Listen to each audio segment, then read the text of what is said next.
The Buckram reeled as rumour after rumour flooded in, following the fall of Fidok Castle.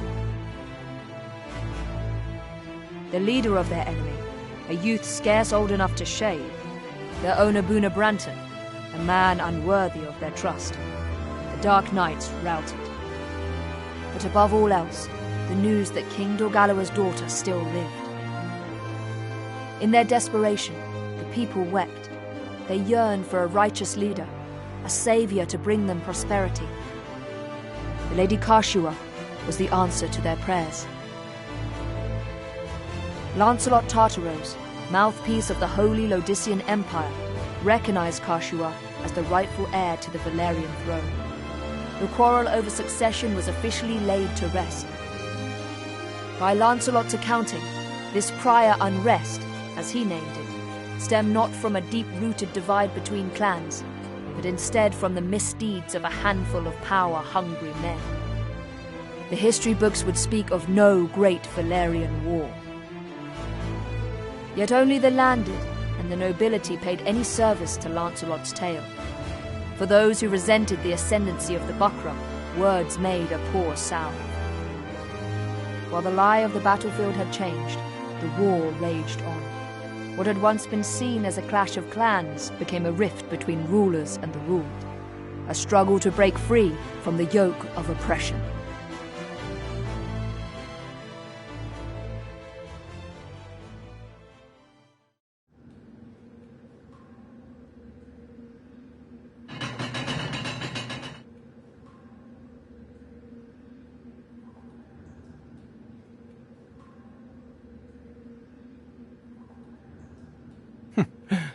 You still live.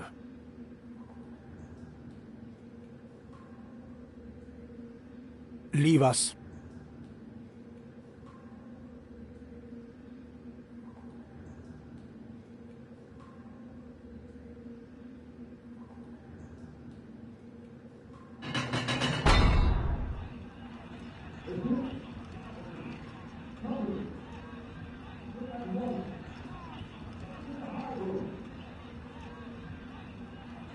Can you hear that, Knight of Zenobia?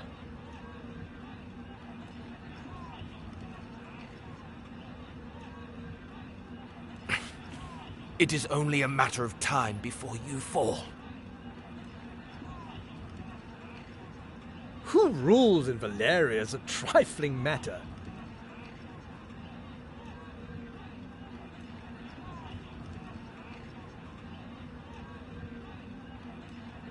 You of all people must understand this.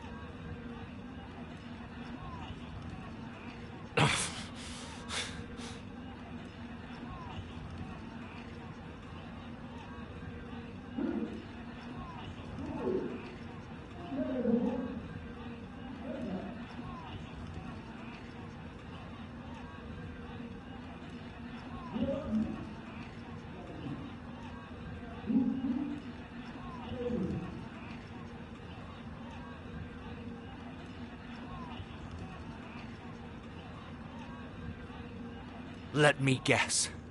Unable to stem the tide that rises from the hamlets and villages? Perhaps we ask too much of the Buckram soldiers. They're not the soldiers we are, you know. Or the men. Always binding people to your will. Fettering them lest they show signs of free thought. Perhaps therein lies your problem.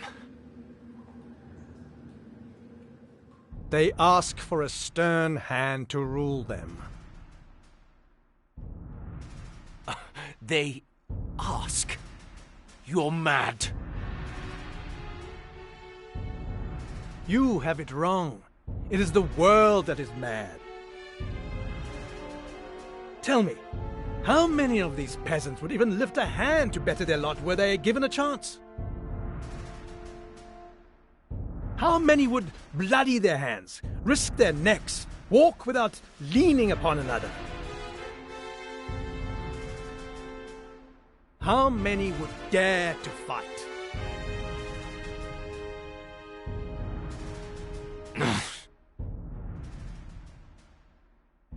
Think back to your own uprising. Where were the people for whom you shed blood?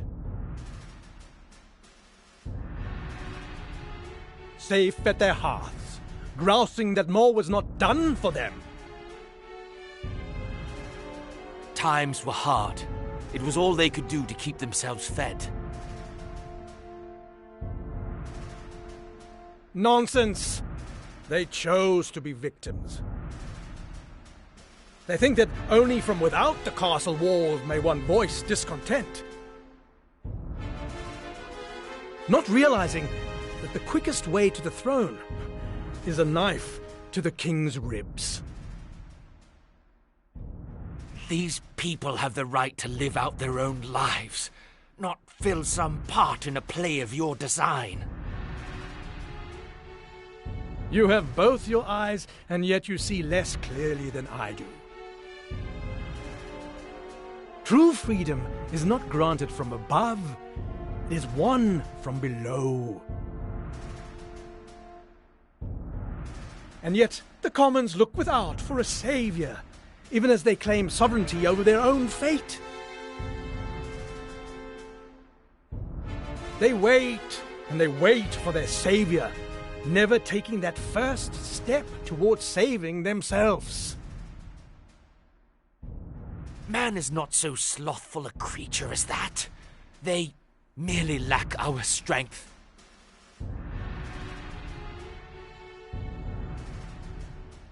You are much too pure of heart, Holy Knight. The people have no need of dreams. We give them all they need. And what is that, pray tell? A strong, unwavering ruler. You are mad. All men are born with a terrible burden upon their hearts. This insatiable yearning for pleasure.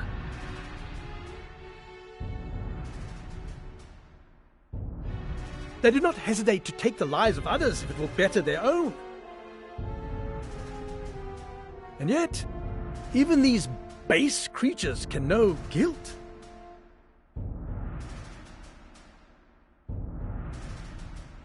So, what do? They turn it around. This is not my fault, man says. The world has failed me. Someone must bring order to this chaos.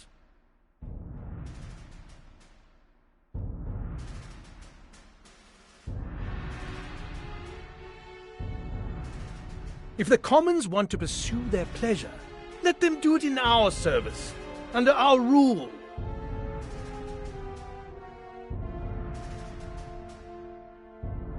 You call this rule? This trampling underfoot of all who disagree with you?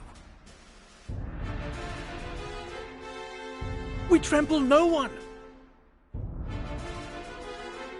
All we do is reach beneath the suppurating flesh of this world and wrench out the source of its ailment.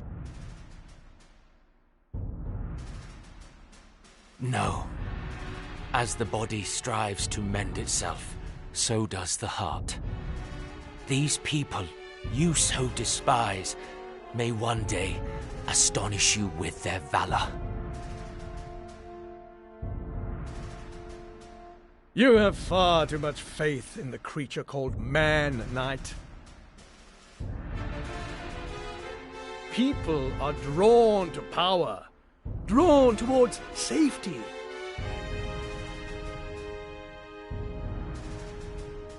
They will betray even their most beloved to obtain it.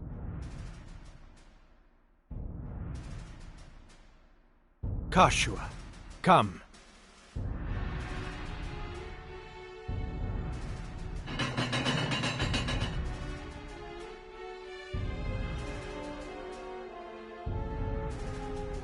Kashua, what are you doing here? Allow me to introduce to you your liege knight.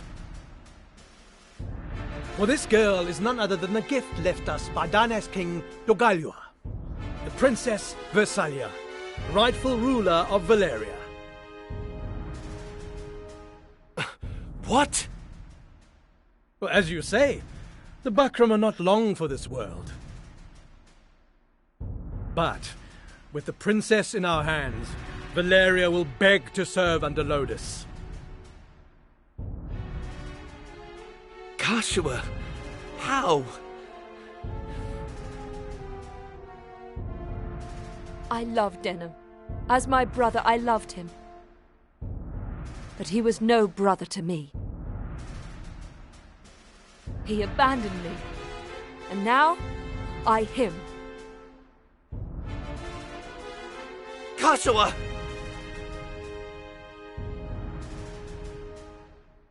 Though it pains me to part with the man who took my eye, I see no need to further torment the vanquished.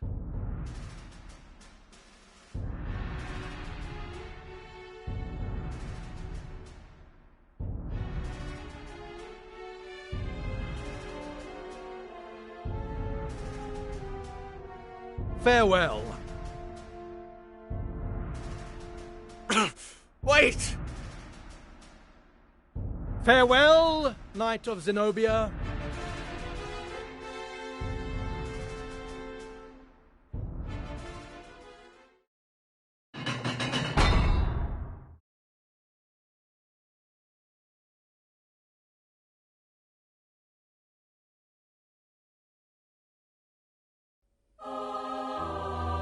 The princess has not been seen since the ceremony.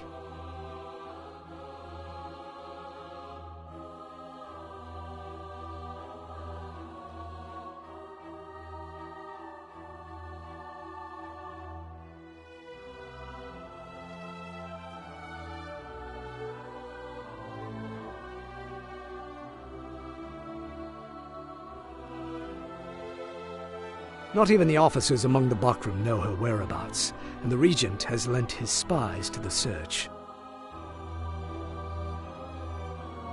I see no other explanation but that the princess has sided with the Dark Knights. Then the rift between Branton and Tartaros widens. What word of the Dark Knights? Most remain garrisoned in Haim. But many of their commanders, including Tartaros, are conspicuously absent.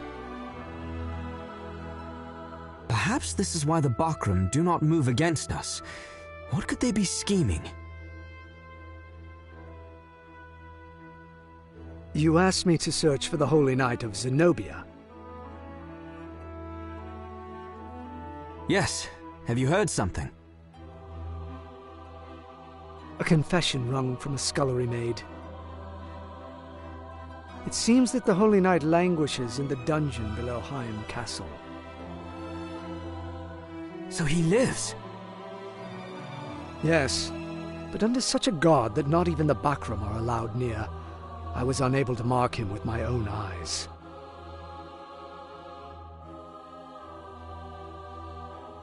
Still, you have done much. Go, rest. By your leave, Commander.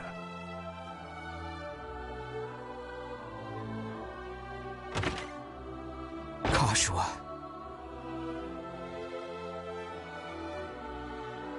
Commander, should we not move our forces on Haim? Not as yet. It would be rash indeed to strike without first knowing the Dark Knight's purpose. Yes, but the more time that passes before we strike, the weaker we become. Have you forgotten the way the men speak of the princess? Soldiers in your own ranks weep aloud at the thought of lifting a sword against Orgalawa's blood. I know. All the more reason to not act in haste.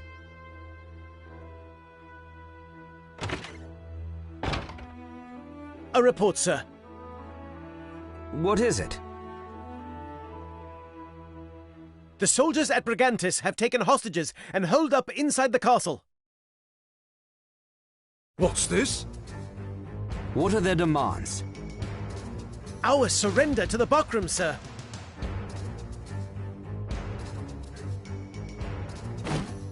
After all the fighting we've been through? Not bloody likely.